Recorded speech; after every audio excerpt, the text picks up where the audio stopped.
maybe it's better nowadays. I don't know if it's better or worse, these arguments of right and wrong.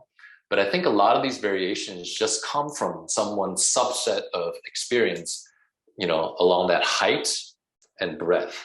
If someone is just, gone up, 20 feet and left and right just 2 feet, they have this 20 foot by 2 foot kind of segment. They only explore that part.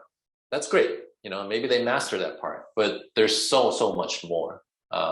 And so my experience, yes, I started maybe very narrow, like Wing Chun.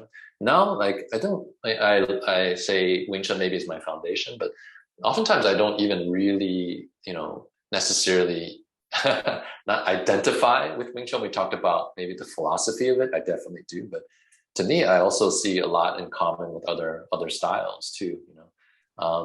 And ultimately, I think to master, let's say, to use, that's the loaded term, one must make one's experience one's own, right? And so it's not like you're just collecting techniques again, yeah? Talk about techniques, but outside in, right? To me, techniques are good in that they're like spokes of a wheel to try to get you to the core where those principles are. Once you touch that core, then principles become secondary, right? I don't necessarily need exactly the tan in a certain way. I can do a movement that maybe doesn't look like a tan or sound like a tan, walk like a duck, talk like a duck, but it's effective in the context, right? So, and also you don't get so much lost in all the techniques. The techniques can arise from the inside out based on your own creativity in the movement, right?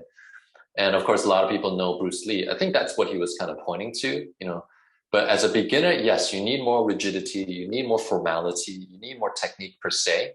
But once you get to intermediate advanced, I think we need to let some of that go. And automatically also you let some of that kind of either or, arguments with people who are stuck on just the external form and technique. This is tan, no, that is tan.